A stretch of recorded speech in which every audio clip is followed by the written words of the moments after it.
Bonsoir, mesdames, mesdemoiselles, messieurs, bonsoir. Nabilaï Kamara depuis Bruxelles, cher compatriote guinéen.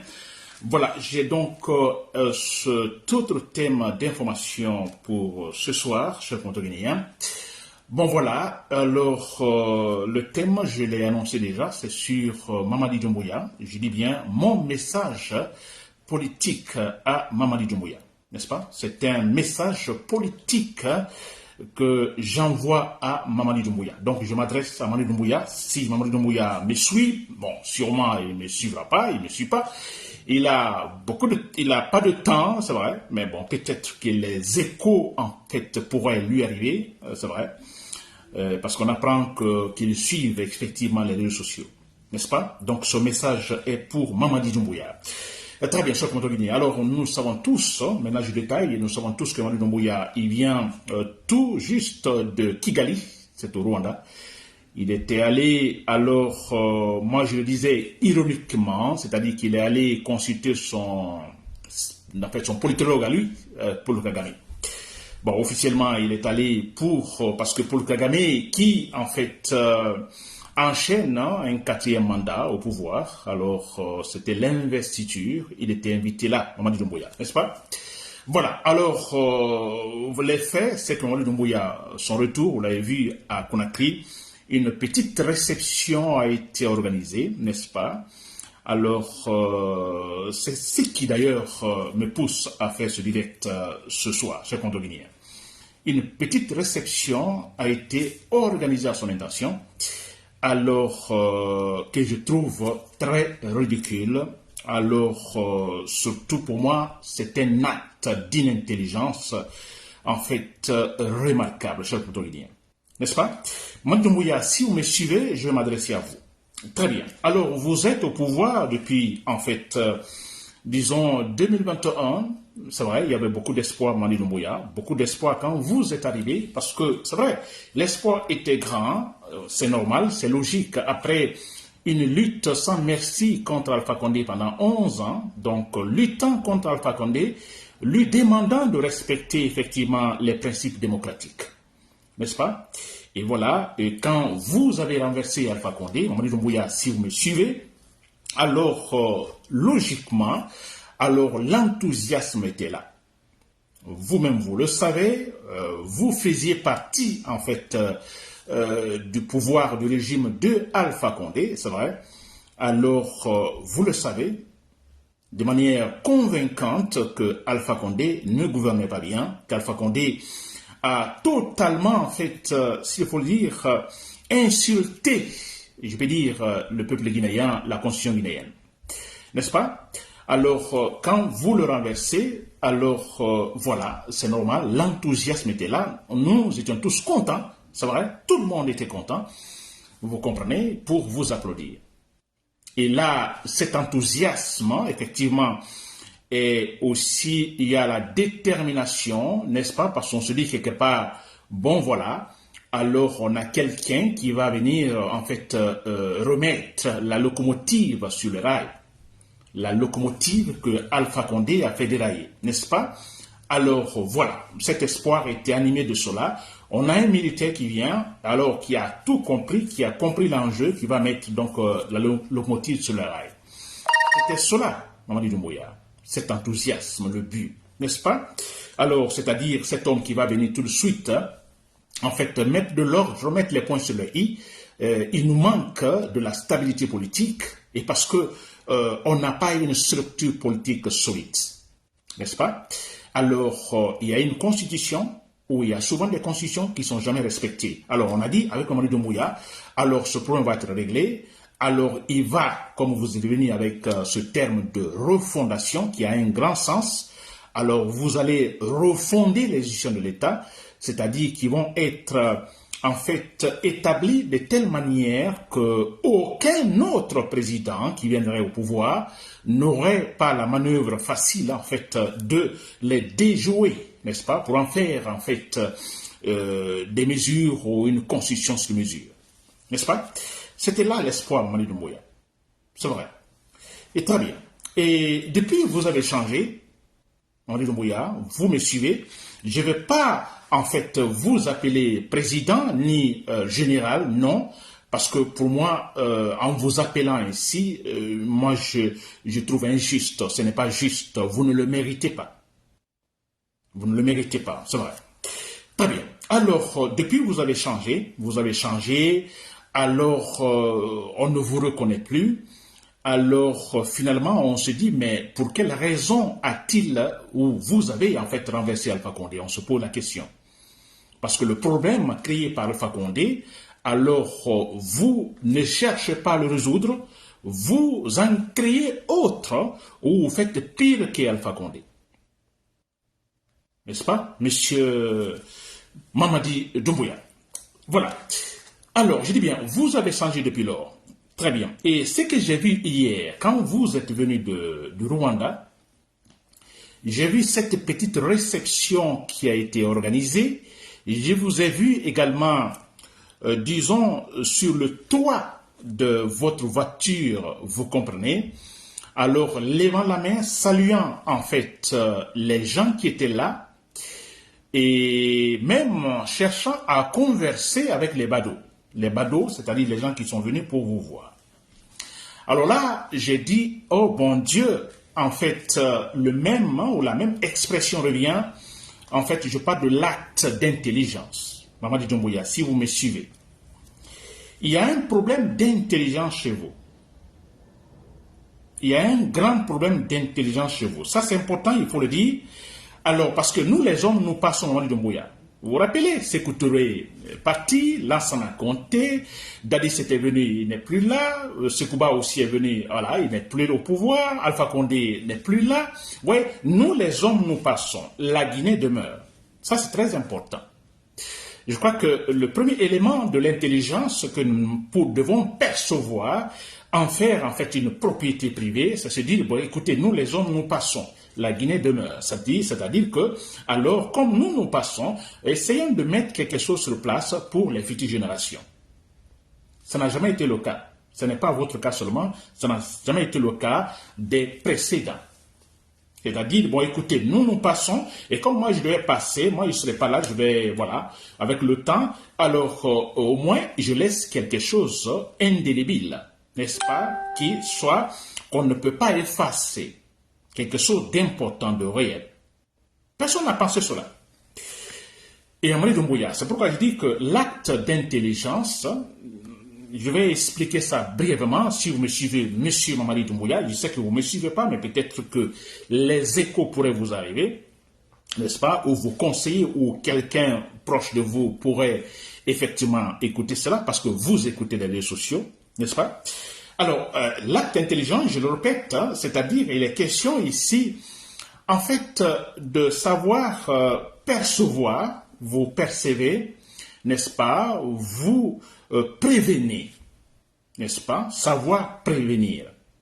Alors, parce que ce serait mal placé que nous commettons une erreur, vous comprenez, sur la même situation, et demain, la même erreur sur la même situation, après-demain, la même chose. N'est-ce pas? On appellerait cela l'acte d'inintelligence. Alors, l'intelligence chercherait tout simplement, parce que nous ne sommes pas parfaits, nous commettons l'erreur. Bon, écoutez, on dit, bon, écoutez, ça peut arriver, nous ne sommes pas parfaits, mais écoutez, tout de suite, on fait des études, on fait des analyses en disant, bon, écoutez, qu'est-ce qui n'a pas marché? Pourquoi j'ai fait l'erreur ou pourquoi j'ai échoué?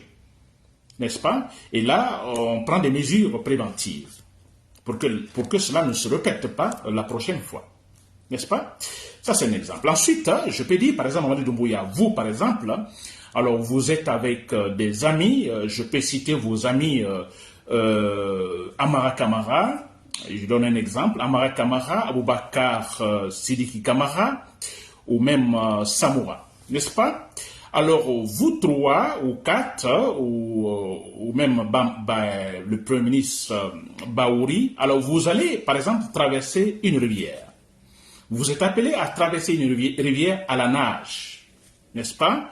Et vous, Mamadi Doumbouya, vous occupez la dernière position. D'abord, il y a Amara Kamara qui va passer, qui va nager, il va traverser, disons, la rivière. Ensuite viendra Bala Samoura, ensuite Aboubakar Sidiki, ensuite Baouri. Et vous venez en dernière position. Voilà. Alors, le premier qui passe, donc, Amara Kamara. Amara Kamara, vous, Mamadi Doumbouya, vous savez que Amara Kamara ne sait pas nager. Vous savez qu'il ne sait pas nager. Mais Amara Kamara lui-même sait, il ne sait pas nager. Il dit non, moi, il sait nager. Comme ça se passe souvent. On se dit, oh, je sais, mais après, bon, voilà. Alors, Amara Kamara dit, moi, il sait nager, et tout de suite, il plonge. Et vous, Mamadi Doumbouya, vous savez qu'il ne sait pas nager. Il est parti. Alors, quelques mètres seulement, il se noie. Il est mort. N'est-ce pas? Voilà, Mamadi Doumbouya, vous êtes en dernière position. Ensuite, ce qui vient, c'est à Bala Samoura qui vient. Bala Samoura, la même situation. Il ne sait pas nager, mais il se dit, bon, moi, il sait nager. N'est-ce pas? Il y a l'émotion, il sait nager. Et vous, Mamadi Doumbouya, vous savez qu'il ne sait pas nager. N'est-ce pas? Et Bala Samoura saute, la même chose, il se noie. N'est-ce pas? Il est mort. Ensuite, il y a qui? Aboubakar Sidiki Kamara, la même situation. Il ne sait pas nager, mais l'émotion est là. Alors, voilà, il se jette et lui aussi, il n'arrive pas à passer. Il est mort. Baouri, la même situation.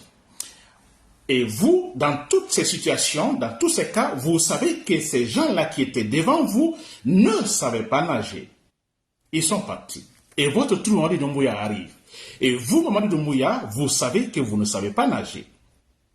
Vous savez que vous ne savez pas nager, Mamadi Doumbouya. Donc, alors, pour me résumer, vous êtes convaincu également qu'en plongeant dans l'eau, vous allez vous noyer et mourir. N'est-ce pas? Et là, l'acte d'intelligence se pose. Mamadi Doumbouya, allez-vous vous jeter dans l'eau, sachant que vous allez mourir? Parce que vous ne savez pas nager, vous allez vous noyer, Mamadi Doumbouya, n'est-ce pas? Vous allez vous noyer, ça c'est clair. Très bien. Alors, Mamadi Doumbouya, allez-vous vous jeter dans l'eau?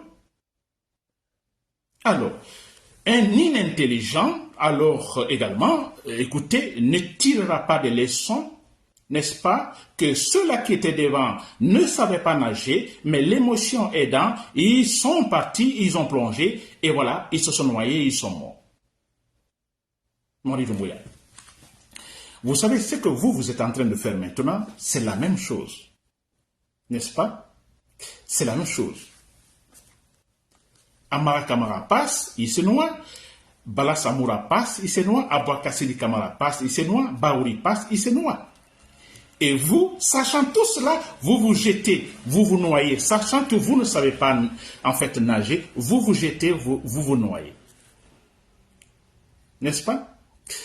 C'est quoi? Comment qualifiez-vous ça, monsieur Mamadi Doumbouya? C'est un acte d'inintelligence. Vous n'êtes pas intelligent. C'est ce que ça signifie. N'est-ce pas? C'est vrai, quand j'ai vu hier cette réception, alors à Conakry, parce que vous êtes parti invité, vous êtes parti parce que invité au Rwanda, au retour, vous organisez, donc tout a été préparé, la propagande et tout ça. Certains hommes ont, voilà, sûrement reçu de l'argent par-ci, par-là, un petit groupe d'enfants formés pour le fanfare et tout ça. Et puis voilà, tout est préparé, alors pour dire que vous avez une certaine popularité, pour dire que vous êtes aimé, pour dire que vos actes politiques depuis que vous êtes au pouvoir en 2021 sont acceptés par les Guinéens. Quand j'ai vu ça, j'ai pensé directement à l'acte d'intelligence. Mamadi Doumbouya. C'est très grave. N'est-ce pas? C'est très grave, Mamadi Doumbouya. Parce que, Mamadi Doumbouya, vous n'avez pas une formation. C'est-à-dire, vous êtes là, ce que vous faites maintenant, en fait, le pouvoir, c'est la politique. N'est-ce pas? En principe, c'est pour des gens qui ont cette formation. N'est-ce pas? Avoir une formation. Ce n'est pas être politologue, mais quelqu'un qui a quand même étudié, qui a un certain niveau, n'est-ce pas, d'analyse très forte ou très approfondie. Vous n'avez pas ça, vous n'avez pas étudié, vous n'avez pas cette formation, absolument rien. Alors, si vous avez plus le pouvoir, nous, on s'est dit, bon, écoutez, parce que vous êtes militaires, les militaires, vous vous dites, nous sommes là pour également sécuriser, en fait, le territoire guinéen, que Alpha Condé, avec sa politique, menait la Guinée vers la guerre civile. Et vous, militaires, vous intervenez, ça c'est votre rôle, pour dire, non, écoutez, non, ça, Alpha Condé, vous allez trop loin. Alors, vous organisez les choses, une sorte de table rase, vous, en fait, autour de la table, les intellectuels guinéens, vous les réunissez, et puis voilà, vous retirez. N'est-ce pas? En mettant les bases qu'il faut. C'est cela. Mais vous n'avez aucune formation pour la politique. Ça, c'est vrai.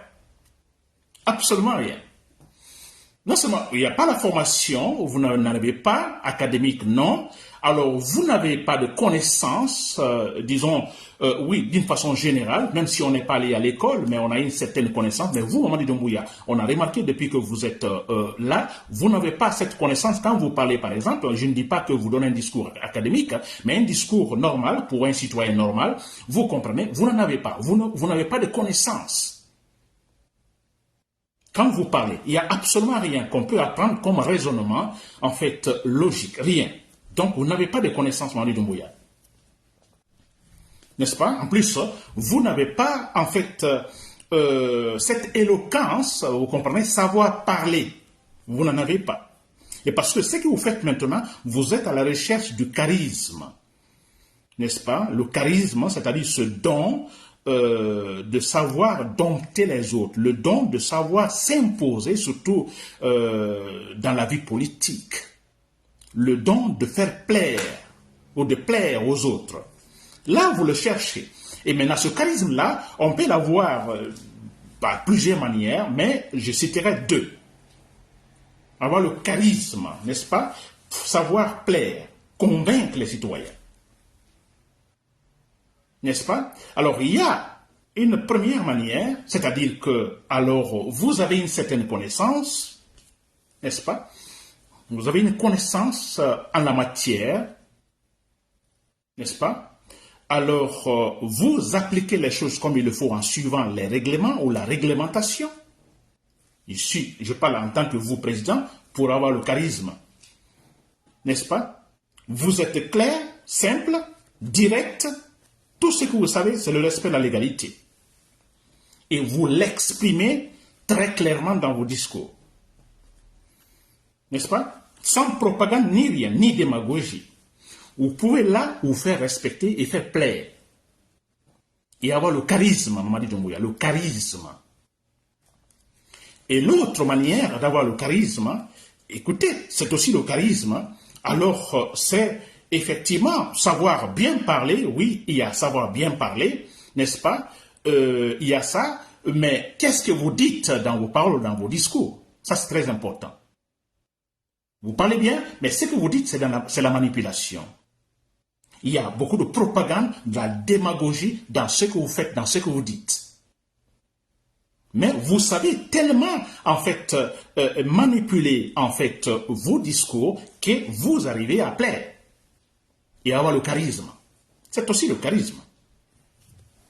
Le problème ici, ce charisme venant ou, en fait, résultant de cette personnalité, en fait, qui a une certaine connaissance, qui agit légalement, honnêtement, sérieusement, avec beaucoup de respect, et à partir de là, il a le charisme. Vous comprenez? Dans ce cas-là, il est clair quand vous ne serez plus là, parce que nous les hommes, nous passons, comme je l'ai dit au départ, nous les hommes, nous passons, la Guinée demeure. Alors, si vous obtenez votre charisme sur la base de l'honnêteté, du sérieux, du respect de la légalité, vous allez partir. Hein? Un jour, nous allons tous partir, vous allez mourir. Mais vos heures demeureront. Elles ne seront pas rejetées. Parce que votre charisme, le fondement ici, c'est l'honnêteté, le sérieux. C'est dans le combat ou la lutte pour, en fait, le triomphe de la vérité, du réel, du rationnel. Et quand vous allez partir, puisque tout ce que vous avez fait pour construire votre charisme, c'était effectivement édifier, je veux dire, en fait, trouver la vérité. Vous comprenez? Parce qu'il ne dit pas que, alors, vous créez la vérité. Non, mais vous faites votre temps en fait, en vous battant pour le triomphe de la vérité. Et quand vous allez partir, l'œuvre que vous allez mettre, où vous avez posé, l'œuvre que vous avez posée dans le sens, disons, du triomphe de la vérité, on ne va pas rejeter cette œuvre-là, parce que l'œuvre est dans le bon sens, vers, disons, le triomphe de la vérité. Ces œuvres ne seront pas rejetées. Et vous, on ne vous oubliera pas aussi. Je prends un exemple concernant un autre président, par exemple au Ghana, avec Jerry Rawlings. Jerry Rawlings avait du charisme, beaucoup de respect, aimé par les Ghanéens. Mais il a formé ce charisme-là, le fondement ici, la vérité, la réalité, être direct. Ne pas faire, voilà, tourner à gauche, à droite, des zigzags, non. Simple. N'est-ce pas? C'est-à-dire le combat pour le triomphe de la vérité, d'une véritable structure politique au Ghana, d'une véritable structure, je dis bien, transparente. Voyez? Alors, il est parti, il est mort, il n'est plus là, mais regardez aujourd'hui les Ghanéens. Vont-ils en fait rejeter l'œuvre restée par Jerry Rawlings? Non, parce que l'œuvre, n'est-ce pas, va dans le sens, effectivement, disons, du triomphe de la vérité, du rationnel. On ne va pas rejeter cela, c'est gardé, et on n'oublie pas en ce moment Jerry Rawlings, jamais. Jamais, on ne peut pas l'oublier. Vous comprenez ce charisme avec, disons, cette résultante, c'est-à-dire la vérité.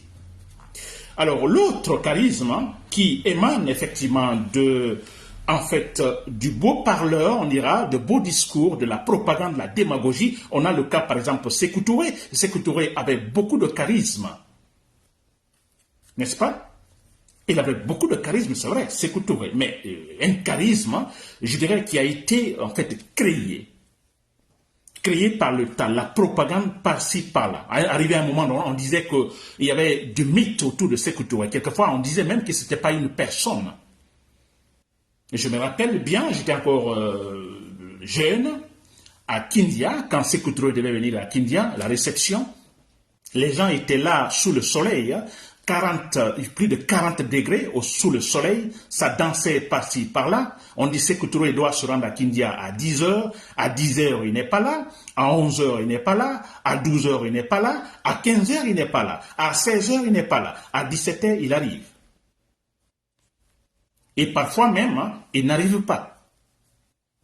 Vous voyez, une façon de créer le mythe, vous comprenez? Et ça, en fait, dopé, s'il faut, comme on le dit, en fait, le charisme de Sékou Touré. Et là, pendant que la population attendait à Kindia, attendait l'arrivée de Sékou Touré, et comme il ne venait pas, alors il y avait des rumeurs, voilà, c'était en fait... c'est ce qui se disait à tout moment, partout, c'était en fait ces petits discours. Il n'est pas venu, mais il est là aussi. Il n'est pas venu, mais il est venu. C'est-à-dire, on dit, Sékou Touré vient, en fait, spirituellement, avant, en fait, sa présence physique. Je vous assure, cela se disait à Kindia. Et partout, ça disait ainsi. Vous voyez, donc, le charisme de Sékou Touré a été créé par la démagogie, par l'État. Mais voilà, de toute façon, c'est le charisme, n'est-ce pas? Le charisme, savoir plaire, Sékou Touré avait de bons discours, il savait parler, il savait convaincre, il y avait du raisonnement dans tout ce qu'il disait, c'est vrai. Mais, comme je disais, le cas du charisme émanant de la vérité, de la recherche de la vérité, du rationnel, du réel, Sékou Touré, son charisme a servi à quoi finalement? Quand il est mort, son œuvre est-elle restée? Non, il est parti avec son œuvre. Pourquoi on a oublié son œuvre, s'il vous plaît? Parce que l'œuvre en question n'était pas là pour construire, ce qu'on appelle ici, pour participer au triomphe de la vérité, du réel. Il est mort, il avait du charisme, c'est vrai, très convaincant. Mais quand il est mort, il y a eu, Lansana Conté est venu, mais tout de suite, on a oublié tout. Même il y avait certains anniversaires relatifs à Sékou Touré, mais non, ça passait finalement inaperçu. Absolument rien. On a tout oublié de Sékou Touré, de son œuvre.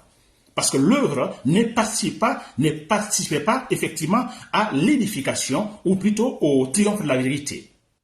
On a oublié. Mamadi Doumbouya, vous me suivez? J'espère que vous me suivez. Parce que vous êtes en train finalement de vous battre avec ce petit groupe hier.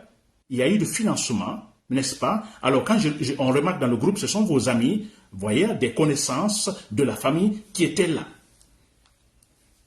Des amis de Guinée ou en France ou je ne sais pas ailleurs, qui étaient là, tout ce groupe-là. Donc, qui ont, en fait, disons, un amour inconditionnel pour vous, qui ne vont jamais vous dire la vérité.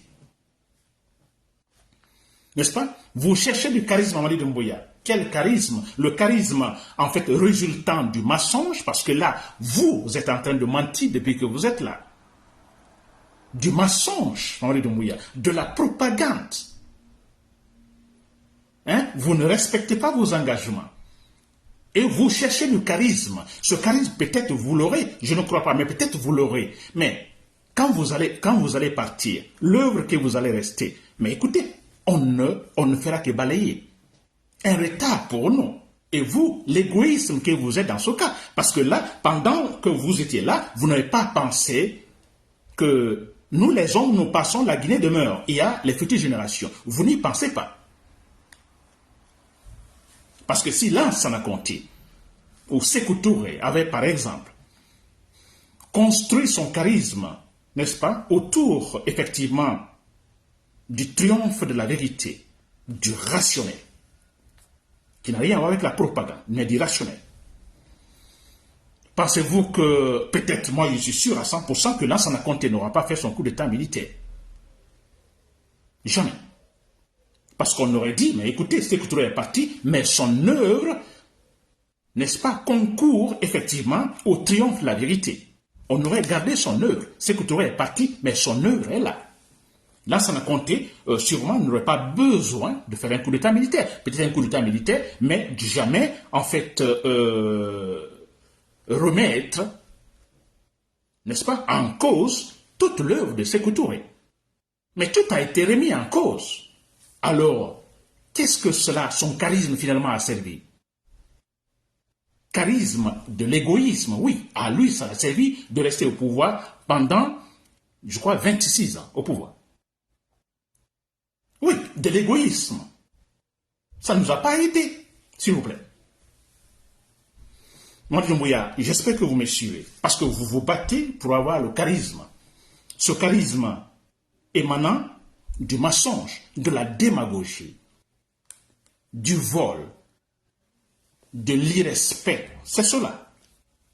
Alors ce charisme, Mamadi Doumbouya, vous allez peut-être l'avoir, comme je le disais, vous allez peut-être l'avoir, mais de l'égoïsme, parce que quand vous ne serez plus là, voilà, nous, en fait, nous l'effaçons. En fait, l'œuvre que vous allez laisser, tout sera effacé, parce que ça ne concourt pas à, disons, au triomphe de la vérité. Quand je parle de la vérité, c'est-à-dire des idées objectives qui doivent réellement développer la Guinée. Des idées objectives qui doivent unir les Guinéens. Parce que sans l'unité, nous ne pouvons pas. Et ce que vous faites là, c'est grave, Mamadi Doumbouya. Vous cherchez votre cadre, vous cherchez à vous valoriser. De telle manière-là, c'est injuste, Mamadi Doumbouya. C'est l'échec déjà. C'est clair. Alpha Condé, j'ai toujours dit Alpha Condé, il a en fait formé sa personnalité sur la fausseté. Là, tout le monde le sait. Alpha Condé, toujours.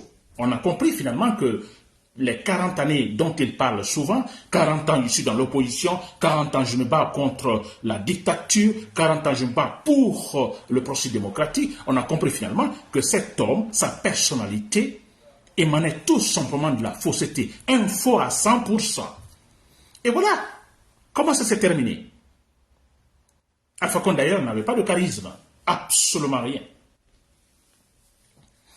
Vous me suivez, Mamadi Doumbouya? Vous me suivez, j'espère. Parce que cette manière-là, c'est un échec. Parce que c'était quand même ridicule ce que vous avez fait hier. Pousser certaines personnes à sortir, c'est des amis, c'est des groupes, alors des gens qui ont déjà de la place ou des parents de la place, alors qui en fait ont l'intérêt à vous supporter parce que si vous n'êtes pas là, ils vont perdre ce poste-là. Ils vont perdre ce poste qu'ils ont maintenant. Ah, ils vont vous soutenir, mais c'est clair, c'est logique. Mais à vous, Mamadi Doumbouya, vous avez cette lourde responsabilité, quand il y a eu coup d'état militaire, de prendre cette responsabilité, de bon, écoutez, moi, je vais gérer cette transition. C'est une lourde responsabilité. Dans ce cas, vous devez donc manier réellement l'acte d'intelligence. Si avant que vous n'ayez cette place-là, si avant vous ne réfléchissiez pas réellement, ou vous ne passiez pas par des analyses profondes avant, disons, de vous jeter dans certaines entreprises ou dans certaines situations, d'accord, mais une fois que vous avez cette responsabilité présidentielle, il y a l'obligation, Mamadi Doumbouya, ça vous devez comprendre, je vous parle, sûrement, je ne sais pas si vous me suivez, ça va peut-être vous aider, l'obligation cette fois-ci de ne pas entreprendre quelque chose sans une analyse profonde, sans un acte d'intelligence. C'est l'obligation. Si vous n'aviez pas cette habitude, maintenant que vous êtes président d'une transition, cette habitude doit être là. Si vos conseillers ne vous le dites pas, moi je vous le dis, il faut des analyses profondes avant tout acte. Parce que ce que vous avez fait hier, Kigali, vous êtes allé parce que vous êtes invité, vous rentrez. Mais simplement, vous rentrez chez vous. Où est le problème? Mais pourquoi faire déplacer tous ces gens qui vont applaudir? Qu'est-ce que vous cherchez dans ça? C'est pas intelligent, on va dire Mouya. Ce n'est pas intelligent. N'est-ce pas? Très bien, cher Montauguinéen, je ne veux pas être trop long parce que là, déjà, je crois que c'est un peu long.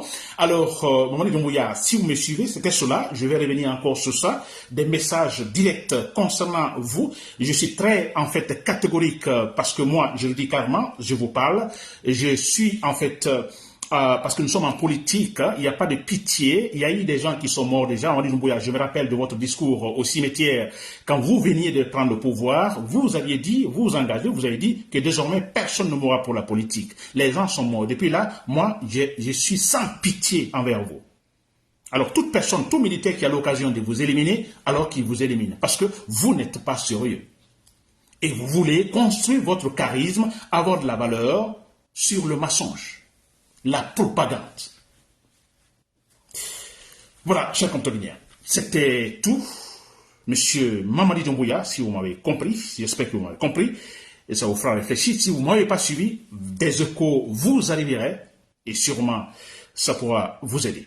Mais d'ici là, moi je vous dis, toute occasion, je dis à tous les militaires, l'occasion se présente, vous devez être éliminés. Parce que vous êtes toxique, vous êtes très mauvais. Vous n'êtes pas intelligent. N'est-ce pas? Voilà, chers compatriotes guinéens, c'était Nabil Kamara de Public 7. Merci pour l'écoute. Bonne soirée.